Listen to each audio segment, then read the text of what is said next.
राजकीय पक्षांच्या स्वार्थी भूमिकांमुळे भविष्यात देशाची प्रशासकीय यंत्रणा सर्वोच्च न्यायालयाच्या स्वाधीन होईल, जगात महायुद्ध होईल अशी भाकणूक वाशीच्या यात्रेत करण्यात आली। देवर्षी बिरू पुजारी आणि भागोजी रानगे यांनी भाकणुकीतून अनेक क्षेत्रांबद्दल भाकित केली। खारीक, खोबरं आणि भंडाऱ्याच्या मुक्त उधळणीत बिरदेवाचा मुख्य पालखी सोहळा हजारो भाविकांच्या उपस्थितीत पार पडला। करवीर तालुक्यातील वाशी इथल्या बिरदेव देवालयाच्या यात्रेचा मुख्य दिवस शुक्रवारी पार पडला।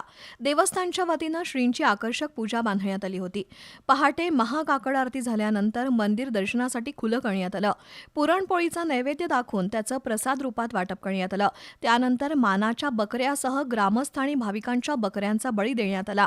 त्यानंतर साऊंड सिस्टीमसह पारंपरिक वाद्यांच्या दणदणाटात मानाचे अंबिल गाडे निघाले। यावेळी भाविकांची अलोट गर्दी होती। शुक्रवारी दुपारी 3 वाजता बिरदेव पुजारी यांनी पालखीवर नवसाची मुलं उधळली। त्यानंतर भंडाऱ्याच्या मुक्त उधळणीत आणि ढोल कैताळाच्या गजरात लवाजम्यासह पालखी सोहळा मंदिरासमोरील सदरीवर आला। तिथं धनाजी बनकर यांच्यासह बनकर बांधवांचा हेडाम खेळ झाला। त्यानंतर परंपरेनुसार भाकणूक झाली।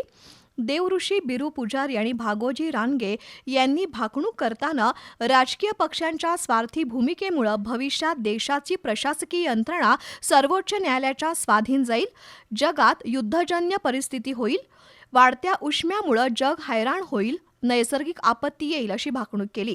ही भाकणूक ऐकण्यासाठी भाविकांची मोठी गर्दी झाली होती।